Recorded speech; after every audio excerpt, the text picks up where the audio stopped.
Coping with Tre Tailor, giving you info and advice to help you thrive and survive in life, because we'll always be coping with something. Coping.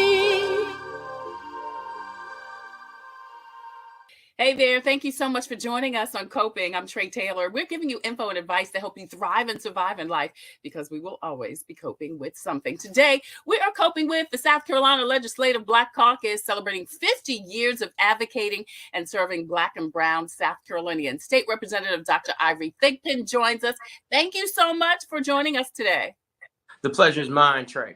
Thank you so much. He's the current chair of the South Carolina Legislative Black Caucus. He's going to give us an update about what's happening at the State House and plans for the upcoming 50th celebration. We'll be right back with you, Dr. Thigpen. That and more next on Coping. I'm Tre Tailor. But first, hey, check the scroll at the bottom of the screen for resources concerning COVID vaccines and testing, financial resources, jobs, housing, and help with your bills. Also, information on scholarships and several community events going on in and around South Carolina. We are streaming on Facebook, YouTube, Instagram, and on demand. We're really excited because coming up soon, we will be podcasting, and you will be able to join us on all your favorite podcast channels. Please like, share, and follow so we can get the message to the masses, because as you know, we're always coping with something. Today, we are coping with the South Carolina Legislative Black Caucus Chair. Dr. Ivory Thigpen joins us. He is a state representative, recently took the top spot right here on for their 50th year organization, that, as a matter of fact, they're celebrating their anniversary this year. Dr. Thigpen, thank you again so much for joining us. Tell me what it means for 50 years of the South Carolina Legislative Black Caucus. Well, we all know that we get nowhere by ourselves. We stand on the shoulders of those who have come before us. And 50 years ago, some courageous men who were elected to the state legislature came together so that there'd be more strength in their numbers and formed what is now the South Carolina Legislative Black Caucus. Legislation affects every area of our life, and for so many years we were left out of that process. And when we were included again with those first three individuals and subsequent ones added later after a lawsuit, they continued to hold the line and fight for inclusion and opportunity, particularly for minorities, especially African Americans. Tell me some of those ways the caucus then and now advocates for Black and Brown South Carolinians. Well, as stated earlier, legislation affects every area of our life, everything from farms and agriculture to labor, commerce, industry, to medical, municipal, military, to especially judicial, the laws concerning our criminal justice system, or just our justice system and legal system, period.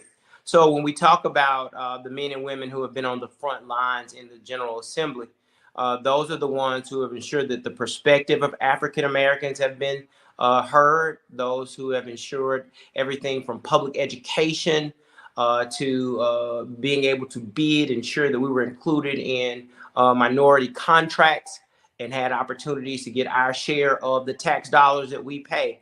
One of the things that I often talk about when we talk about demographics is we make up and have made up around 30% of the state. And that means of that 30%, we pay taxes just like everybody else, from sales tax to property tax, you name it. And that are those are the funds and the monies that are generated to produce government services, as well as employment and opportunities. So therefore, if we're contributing our fair share, we should also be receiving our opportunity fair share. But many times that doesn't happen if you don't have somebody advocating for you. History has told us. Dr. Thigpen, why do you think that's still important today? With all the advances that Black and Brown Americans, South Carolinians have made, why is that still important today? Well, quite frankly, Tre, individuals, certain ones are trying to roll back the hands of time. There has been a 60-year plan that is being executed really to roll back everything from voting rights to diversity, equity, inclusion, to you name it, public education. For if you know the history of public education, it became an issue when African Americans were allowed the opportunity to be educated. For we did not always have the right. It was against the law at one time for African Americans to even read or write. But even beyond that, and looking at the even fuller scope, when legislation was passed in the 1960s for the civil rights, I often say legislation doesn't change the hearts and the minds of people. It changes what the law is and what the statutes are. Sometimes it trickles down to policy, procedure, and code. But the reality of it is, many of the people who harbored hatred and bias and racism and prejudice, they still did and still indoctrinated their children with it. So just because we change the law doesn't mean we change hearts and minds. So we continue the work on both fronts, changing hearts and minds, as well as continuing to ensure that the law provides equal protections for all and opportunities for all. We're talking to State Representative Ivory Thigpen. He is the chair of the South Carolina Legislative Black Caucus, currently celebrating 50 years of advocating for Black and Brown South Carolinians. You're watching Coping. I'm Tre Tailor. The 50th anniversary is this year. Tell me some of the plans for the festivities. Well, we do believe it is a monumental time in the history of not only the Black Caucus, but really the state. Because one of the things that I advocate also is that making minority communities stronger makes our state stronger as a whole. Diversifying our state makes our state more attractive to academics, athletics, and even commerce.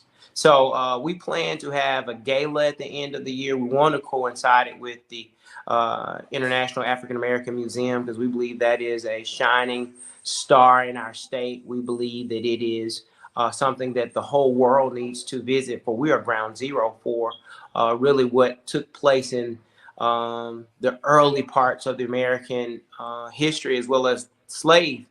Not that we are slaves. I know I always try to make that distinction. We were people who were enslaved. Yes. We do not deserve the designation of slave, for we were kings and queens and entrepreneurs and scientists and you name it, all before we were captured and brought over. Coinciding with it, I think, makes it even that much more monumental. But not only that, we plan to have a recording, a gospel record. We plan to have a tour throughout the state, building up energy and excitement. For our true hope is not simply to celebrate the 50th anniversary, but really increase engagement and excitement as we enter into this next presidential election. For we, as African Americans, cannot afford to stay at home. Yeah, it's so true. And with South Carolina being one of the top states that, will have so much to do with the presidential election, that is so very important. Particularly with the Democratic Party, we became first in the nation. So we will, in many ways, be the determinants of how the presidential election will go, particularly if there's a primary with multiple candidates. Yeah, I definitely want to get you back on to talk about that, because again, so many people don't understand the political system, and a lot of people are just not aware of everything that goes on in the State House. So I want you to give us an update on some of the recent legislation bills development. Let's talk about this hate crime bill that's been really debated. Representative Wendell Gilliard in Charleston has kind of led the charge, so to speak, ever since, the tragic deaths of Clemente Pinckney and the 8 others in Charleston. Tell us about that.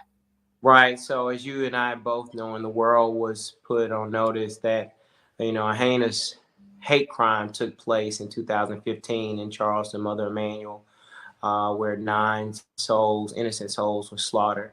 And quite frankly, we are without excuse for remaining to be one of 2 states that doesn't have hate crime legislation at the state level.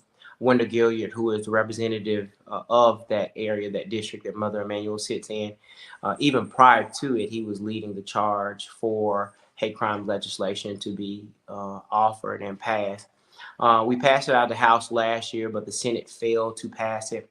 And for any bill to become law, it has to pass out of the House of Representatives, then the Senate, then the governor has 5 days to act. If he signs, it becomes law. If he does not act, it becomes law, and he has 5 days to veto, which if he vetoes, it requires a 2/3 majority to overturn his veto out of both houses. So our session lasts for 2 years. So you have 2 years to get a bill across both chambers into the governor's desk.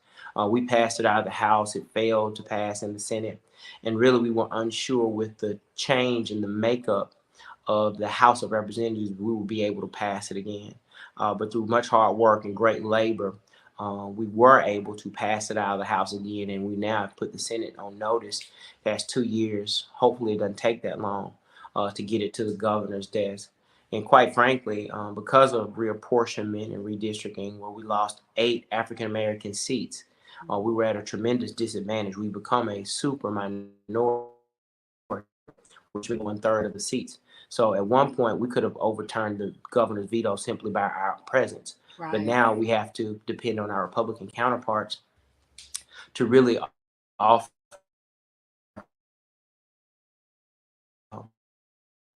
And so, to that end, the chamber, the House of Representatives, has become much more, one might say conservative. I'd use the word extreme. But that just means we just have more work cut out to do. It doesn't mean that it's impossible. Can you, in summary, tell us what that hate crime bill says? Basically, that if any individual commits a criminal act and it is deemed that the motivation behind it or the persons or group that was targeted behind it was an at-risk or a targeted population, whether it be race, whether it be gender, whether it be sexual orientation, there are a list of several categories, then the charges would automatically be enhanced. And so it really serves as a deterrent and an enhancement of sentencing. But most importantly, it puts individuals on notice and lets communities know that we are about the business of protecting all South Carolinians. Some people believe that hate crime legislation is about African Americans only. It is not. Right. It is for any group of people, regardless of their race, creed, color, who in any way feel targeted or alienated or under the attack of someone else simply because of, their identity. Let's talk a little bit about the school censorship legislation. Yeah, it's sad. School and school boards have become the new battleground of politics. Yeah. Well, even though our school board races are nonpartisan, primarily across the state, it still has become very partisan. And really, you see national parties funneling a lot of money in for candidates. We see such groups as Mom for Liberty, who make really unfounded claims about critical race theory, which there's nothing wrong with critical race theory. Let me say that. We should always think critically about all things to include race. Yeah. And theory is just an hypothesis that has been presented that we have to prove or disprove, right? And so that is the scientific process. That is what we should be yielding and lending ourselves to. But they make critical race theory out to be the bad guy, the boogeyman. And because of it, they are yelling about parents' rights and asserting that certain things need to be changed. But quite frankly, the true goal is to really whitewash and water down the annals of history. The thing about history is it will repeat itself if we don't learn from it. But we can't learn from it if it's hidden or if it's excluded or censored. And we know even historically that whenever books and reading and material has been censored, it has led to tragic, evil regimes and great human suffering. And so, it's sad, but many people, particularly the Republican Party, has really gone back to that. I have my own theories of why I believe that's happening. I don't think it has anything to do with, well, it has a small piece to do with education, because I think at the end of the day, it's a goal to defund public education, because primarily students who are of low income and primarily color are the ones who depend on public education. So therefore, defunding or destroying, dismantling public education creates second-class citizenry. But in the immediate, I believe the purpose and the strategy of it is really to regain white women. White female voters are the voters who typically tend to cross over when the things that are offered by the Republican Party that are nonsensical or insane or make have no logic, they tend to cross over and vote, with the Democratic Party. And they were losing a lot of that demographic at the polls. And so now, they've awakened Mama Bear, who protects her offspring, because they've given a threat or a perceived threat that does not exist and gives them ammunition to stay at home. And, because even when we talk about parents' rights, I'm all for parents' rights. I'm all for any person's rights. Right. But it's always weighed against the welfare for the general public as a whole. And no one's rights individually should be more important than what's good for the collective whole. Yeah. State Representative Ivory Thigpen joins us. He is chair of the South Carolina Legislative Black Caucus. I'm Tre Tailor. You're watching Coping with Tre Tailor. He's giving us a update of some legislation that has just recently passed in the State House. Let's talk a little bit about the budget, the appropriations. What's going on with that? But what does a budget look like? Well, the budget is another bill that funds all of the government entities and interests across the state. It is taken from part federal money, part state money. One of the things that people often don't mention, particularly those who complain about the federal government, we pay in way less than what we get. Mm-hmm. And so really being associated with the federal government, we're one of the states that benefits greatly. But it's federal money, it's state money that comes from the appropriation, those taxes, whether it be sales taxes, whether it be property taxes, whether it be fees. And from that, this pot is divided up. It's several $billions, usually around $7 billion that we appropriate.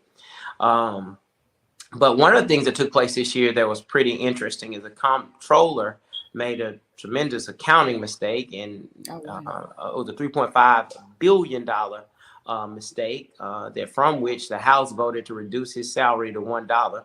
It's now been passed over to the Senate. Wow. And I think part of it is because I don't know if he's been responsive enough or taken serious enough of the accounting error. Now, don't get me wrong, errors happen. But I think it's your willingness to address and correct is, I think, more of the concern. But to the budget itself. So it was an error for the plus or for the minus? Well, he told us we had more than what we had. Right. Okay. Right. Which was corrected before we began to appropriate money, which was important. Absolutely. So, but my understanding that he didn't catch it. Somebody else caught it, which is another major issue. Right. Yeah, absolutely. So to the budget, we this year invested $1.3 billion in a total package, which comes up with, different in lieu fees and tax breaks, but that was the total amount of the package. I want to say like $400 million was cash. To Scout Motors, who is coming to Richland County, Blythewood, to offer 4,000 jobs in 25-26, to build SUVs, the iconic Scout Motor Volkswagen SUV. And that's something that is definitely going to spur economic development and growth, because there are going to be a lot of subsidiaries that get to grow. It's going to create more traffic, more individuals to move here, and even, even spend, dollars, tax dollars, sales tax dollars in the area. And so that was something that was heavily debated, but also we're excited about, because I think it transitions us to be much like with Volvo and BMW and Boeing, on the cutting edge of what is to come in automobile manufacturing for the future. So they put up themselves, Scout Motors, over $2 billion. So it was more than a 2-to-1 investment.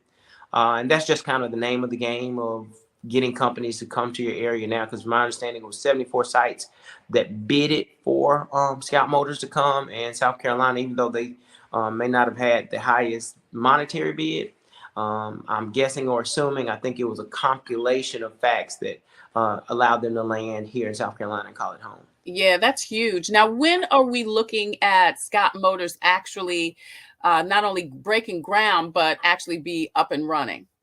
Well, I do think there are some easement, and that's not the word I'm looking for, development that has to take place to the ground. One thing is, I think the land has been given or granted.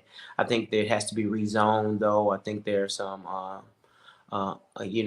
underneath some utilities that have to be provided. And so it's not going to be an overnight project, but again, talking about the role of the Legislative Black Caucus is to ensure that as this investment has been made, again, we produce this money and our 30% in participation in being taxed. Yeah. So ideally, I would like to see our representation be 30%. Yeah. We talk particularly about Richland County in specific.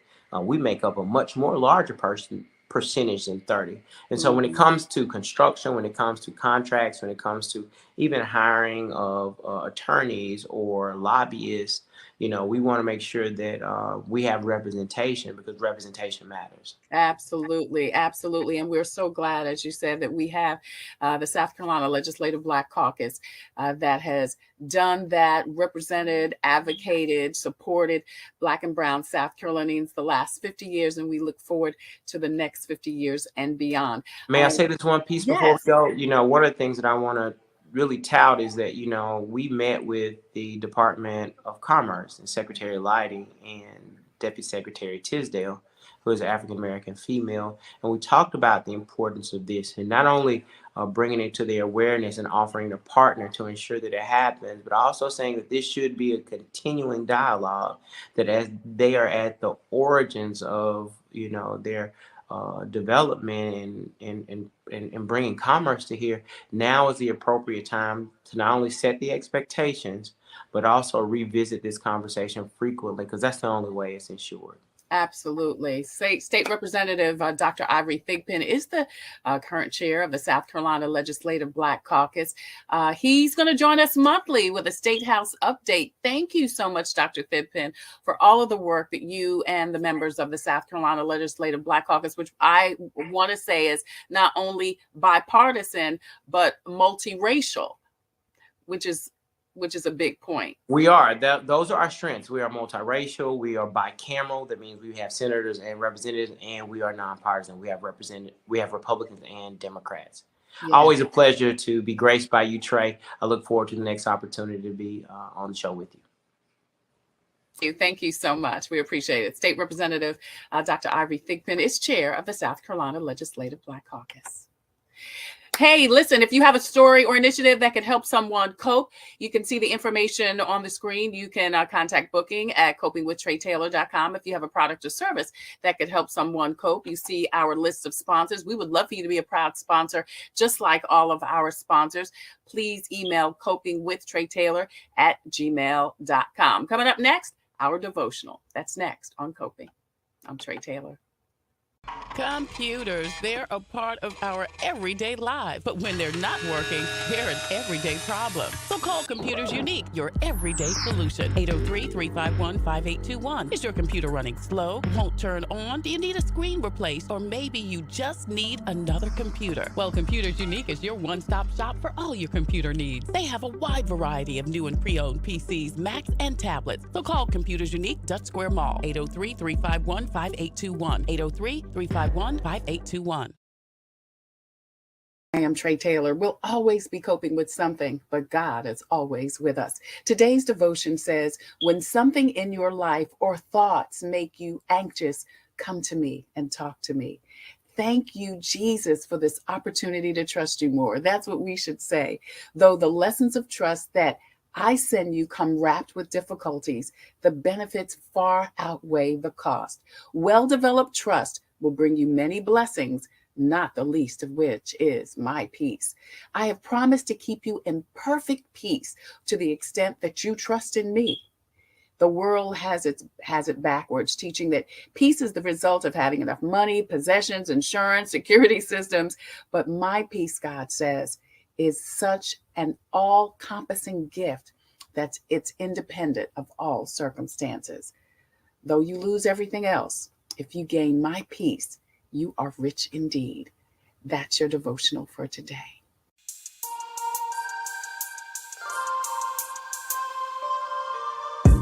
Coping, find peace of mind to survive through whatever. Coping, learning the way that we thrive all together.